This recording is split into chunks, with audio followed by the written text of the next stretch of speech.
Om Namo Narayana. Welcome back. Today we're in my not-so-glamorous kitchen. Actually, I'll show you a little something. My head always blocks this crack in the wall. That's how bad and old this apartment building is. And I always think of Doctor Who, the Matt Smith era with the cracks in the wall. So, let's hope no aliens or other dimensions come through while we're doing this video. Totally unglamorous. Anyways, today we are in the Srimad Bhagavatam in Book 6 in Chapter 7. And this is called Indra offends his spiritual master, Brhaspati. Maharaja Parikshit inquired from Sukadeva Goswami, "O great sage, why did the spiritual master of the demigods, Brhaspati, reject the demigods who were his own disciples? What offense did the demigods commit against their spiritual master? Please describe to me this incident." Sukadeva Goswami replied, "Great king, once upon a time, the king of heaven, Indra, being extremely proud because of his great opulence of the three worlds, transgressed the law of Vedic etiquette.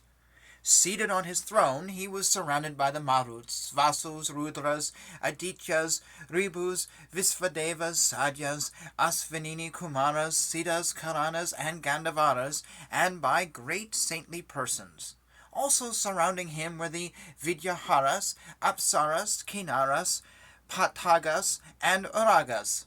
All of them were offering Indra their respects and services, and the Apsaras and Gandharas were dancing and singing with very sweet musical instruments. Over Indra's head was a white umbrella as effulgent as the full moon.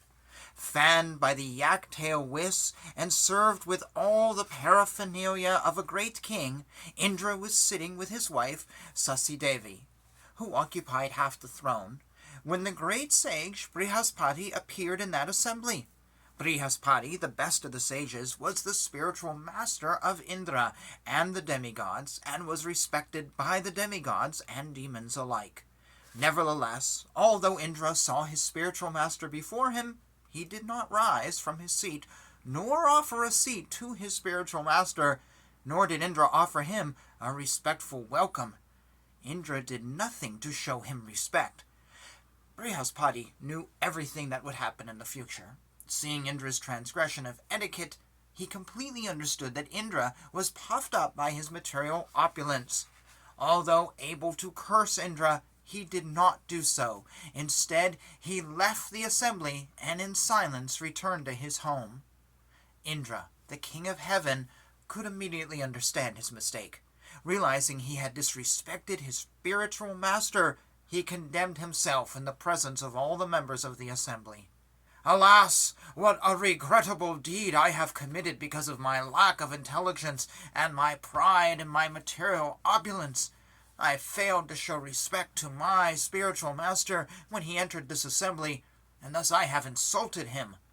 Although I am the king of the demigods, who are situated in the mode of goodness, I was proud of a little opulence and polluted by false ego. Under the circumstances, who in this world would accept such riches at the risk of falling down? Alas, I condemn my wealth and opulence. If a person says, one who is situated on the exalted throne of a king should not stand up to show respect to another king or a brahmana, it is understood that he does not know the superior religious principles. Leaders who have fallen into ignorance and who mislead people by directing them to the path of destruction are, in effect, boarding a stone boat, and so too are those who blindly follow them. A stone boat would be unable to float and would sink in the water with its passengers. Similarly, those who mislead people go to hell, and their followers along with them. Therefore, with great frankness and without duplicity, I shall now bow my head at the lotus feet of Brhaspati, the spiritual master of the demigods. Because he is in the mode of goodness, he is fully aware of all knowledge, and is the best of the brahmanas. Now I should touch his lotus feet and offer my obeisances unto him to try to satisfy him." While Indra, the king of the demigods, thought in this way, and repented in his own assembly, Brhaspati, the most powerful spiritual master, understood his mind. Thus he became invisible to Indra and left home, for Brhaspati was spiritually more powerful than King Indra. Although Indra searched vigorously with the assistance of the other demigods, he could not find Brhaspati. Then Indra thought, "Alas, my spiritual master has become dissatisfied with me, and now I have no means of achieving good fortune." Although Indra was surrounded by demigods, he could not find peace of mind. Hearing of the pitiable condition of King Indra, the demons, following the instructions of their guru, Sukrakarya, equipped themselves with weapons and declared war against the demigods. The demigods' heads, thighs, and arms, and the other parts of their body were injured by the sharp arrows of the demons. The demigods, headed by Indra, saw no other course than to immediately approach Lord Brahma with bowed heads for shelter and proper instruction. When the most powerful Lord Brahma saw the demigods coming toward him, their bodies gravely injured by the arrows of the demons, he pacified them by his great causeless mercy and spoke as follows.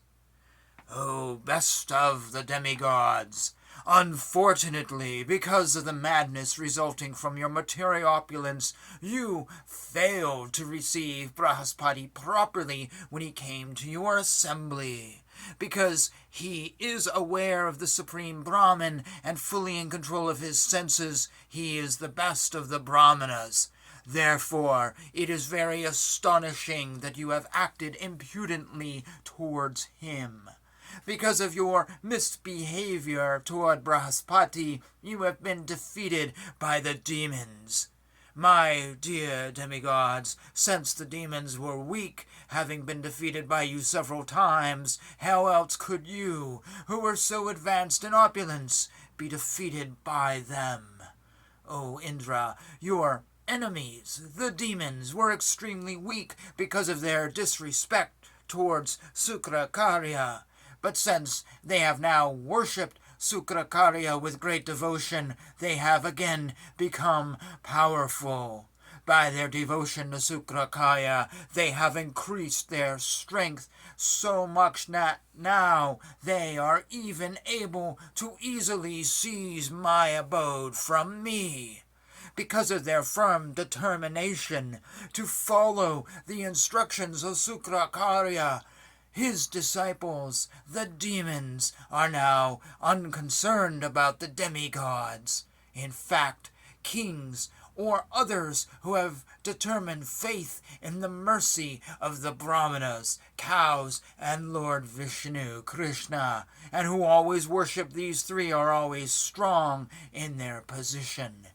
O demigods, I instruct you to approach Visvarupa, the son of Tavasta, and accept him as your guru. He is pure and a very powerful Brahmana undergoing austerity and penances. Pleased by your worship, he will fulfill your desires, provided that you tolerate his being inclined to side with the demons." Thus advised by Lord Brahma, and relieved of their anxiety, all the demigods went to the sage Visvarupa. They embraced him and spoke as follows. "Beloved Visvarupa, may there be good fortune for you. We, the demigods, have come to your asrama as your guests. Please try to fulfill our desires according to the time, since we are on the level of your parents. O Brahmana, the highest duty of a son, even though he has sons of his own, is to serve his parents, and what to speak of a son who is a brahmachari. The Acharya, the spiritual master who teaches all the Vedic knowledge and gives initiation by offering the sacred thread, is the personification of all the Vedas. Similarly, a father personifies Lord Brahma, a brother, King Indra, a mother, the planet Earth, and a sister, Mercy. A guest personifies religious principles. An invited guest personifies the demigod Agni, and all living entities personify Lord Vishnu. Dear son, we have been defeated by our enemies, and therefore we are very much aggrieved. Please mercifully fulfill our desires by relieving our distress through the strength of your austerities. Please fulfill our prayers. Since you are completely aware of the Supreme Brahman, you are a perfect Brahmana, and therefore you are the spiritual master of all orders of life. We accept you as our spiritual master and director, so that by the power of your austerity, we may easily defeat the enemies who have conquered us. Do not fear criticism for being younger than us. Such etiquette does not apply in regard to Vedic mantras. Except in relationship to Vedic mantras, seniority is determined by age, but one may offer respectful obeisances even to a younger person who is advanced in chanting Vedic mantras. Therefore, although you are junior in relationship to us, you may become our priest without hesitation. When all the demigods requested the great Visvarupa to be their priest, he, who was advanced in austerities, was very pleased. He replied to them as follows: "O demigods, although the acceptance of priesthood is decried as causing the loss of previously acquired Brahminical power, how can someone like me refuse to accept your personal request? You are all exalted commanders of the entire universe. I am your disciple and must take many lessons from you. Therefore I cannot refuse you. I must agree for my own benefit. O exalted governors of various planets, the true Brahmana, who has no material possessions, maintains himself by the profession of accepting silonchana. In other words, he picks up grains left in the field and on the ground in the wholesale marketplace. By this means, householder Brahmanas who actually abide by the principles of austerity and penance maintain themselves and their families and perform all necessary pious activities. A Brahmana who desires to achieve happiness by gaining wealth through professional priesthood must certainly have a very low mind. How shall I accept such priesthood? All of you are my superiors. Therefore, although accepting priesthood is sometimes reproachable, I cannot refuse even a small request from you. I agree to be your priest. I shall fulfill your request by dedicating my life and possessions." After making this promise to the demigods, the exalted Visvarupa, surrounded by them, performed the necessary priestly activities with great enthusiasm and attention. The opulence of the demons, who are generally known as the enemies of the demigods, was protected by the talents and tactics of Sukrakarya.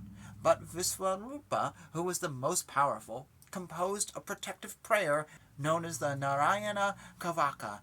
By this intelligent mantra, he took away the opulence of the demons and gave it to Mahendra, the king of heaven. Visvarupa, who was most liberal, spoke to King Indra the secret hymn that protected Indra and conquered the military power of the demons. And thus we have another sweet tale from the Srimad Bhagavatam. And in chapter 8, our next video, it will go into what the Narayana Kavaka is. I might be mispronouncing that. It might be Narayana Kavasa. I'm not too sure how C is sometimes pronounced. It's one of those funny letters. Anyways, thank you as always for joining me. Nothing strange has come out of the wall. Some wonderful words of our Lord.